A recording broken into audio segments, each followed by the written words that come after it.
What if humans used 100% of their brains? You've probably heard this before, that humans can only access 10% of their brain while the rest of our cognitive capacity goes untapped. It's a much peddled myth with many different origins, but the general idea seems to stem from a mistaken belief that 90% of the cerebral organ consists of glial cells which merely serve to link neurons. However, as neurologists have gradually gained a deeper understanding of the brain's properties, most have debunked this idea as nothing more than a tall tale regurgitated by popular media outings like Lucy and Limitless. In reality, over the course of a day, humans actually can utilize 100% of their brain, but we rarely access all of its capacities simultaneously. The brain is a powerful beast that consumes more energy than anything else in the body. Therefore, efficiency is crucial to prevent exhaustion or burnouts. In order to avoid wasting resources, the brain prioritizes certain regions that tend to be accessed more regularly by the user. Altogether, it's an extensive interconnected network packed with hundreds of possible connections, allowing for a wide range of behaviors. But as humans form routines, the brain starts prioritizing specific neurological pathways to increase productivity, while other regions are worked more sporadically. While this method preserves energy while performing everyday tasks, over-reliance leads to decreased flexibility and the formation of habits, good or bad.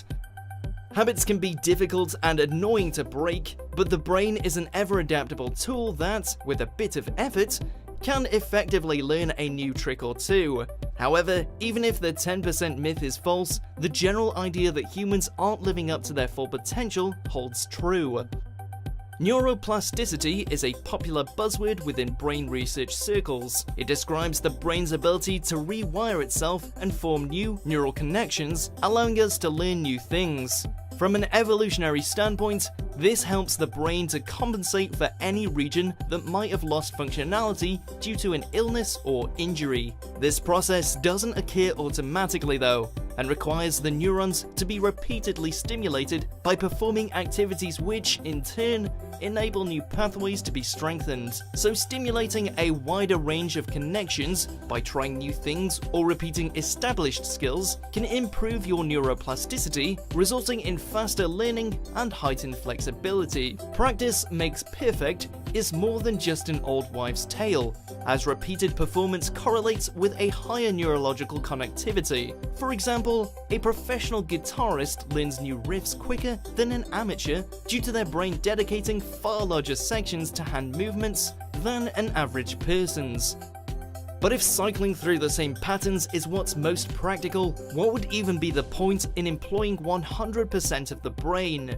Well, while there's no super drug capable of unlocking someone's latent potential, using all of the brain's regions should lead to a vastly improved lifestyle. The brain is split into the left and right hemispheres, which exhibit asymmetrical control over the body. While writing, a right-handed student would use the left side of their brain and vice versa. Recent studies show that a person's preferred hand has more to do with their spine than any neurological development, but body coordination can be enhanced by carrying out exercises that require the brain to switch between hemispheres. That said, the brain's divide accounts for far more differences than simply movement. The right-sided hemisphere is linked with creativity, intuition, and holistic thought, while the left side deals with logic, reasoning, and scientific skill. As a statistician and an artist prioritize their left and right hemispheres respectively, that side of their brain could establish dominance. But even a mathematician's creative hemispheres will never be completely out of commission. People just prefer to use a well-oiled machine over a less reliable alternative, so they tend to stick to what they know. The brain functions in waves, and depending on the situation, one hemisphere will take charge and approach a task with a distinct attitude. If the right side wins out, the person will opt for a more holistic viewpoint and focus on the whole rather than the individual parts. Alternatively, a left-sided analytical approach attempts to comprehend the whole by closely examining the separate ingredients or smaller details. The two hemispheres do work in tandem, but the quicker a brain can shift between analytical and holistic thinking, the more complex, creative, and probably effective the thinker would be. In truth, the last thing anyone should want is for the brain to literally fire 100% of its neurons at the same time, as overstimulation would likely cause a seizure. If you're striving to truly unlock your full cognitive potential, then some experts reckon that brain sync is the name of the game. Most situations involve a logical and emotional element, but humans tend to focus on one above the other. When both hemispheres stand on equal footing, a whole new world of thinking becomes feasible, one that perceives an entire picture without neglecting any specific component. With both halves complementing each other, humans should see an increase in self-awareness and active behavior, allowing for habits to be broken and alternative neural patterns to be forged. In short, it should be easier to learn stuff.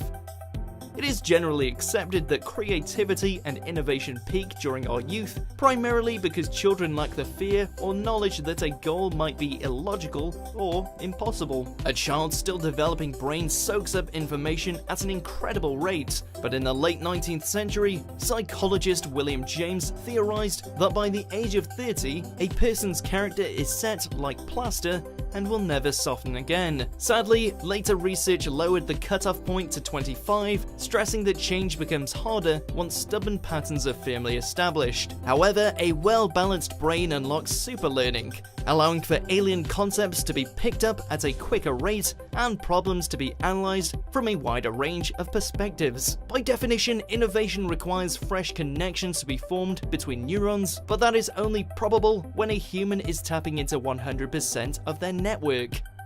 Another benefit of an in-sync brain is a reduction in anxiety and fear. In and of itself, stress is not inherently bad and acts as a notification that danger is or could be brewing. But when a situation arises that seems to offer no way out, stress gives way to anxiety, an emotion that can be crippling.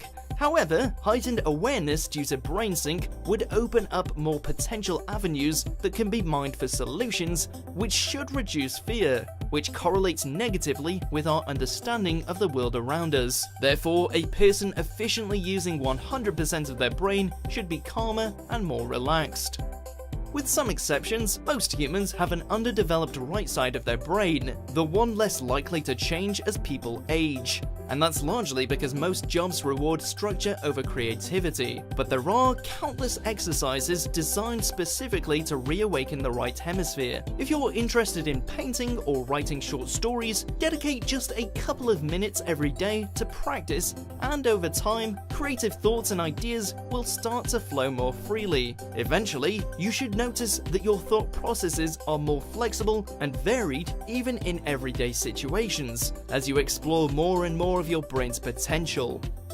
So, although there aren't any special cheat codes or drugs that instantly activate 100% of your brain as per the movies, and the hypothetical benefits would be far less cartoonish than suggested by certain films, we needn't feel as though we're wasting brain power that's irretrievably locked away from us, because a well-balanced brain is very achievable if you're prepared to routinely break away from routine. By regularly mixing up and challenging yourself, you blow the dust out of even the creakiest of cognitive corners, and the rewards of a well-balanced brain are definitely worth the effort.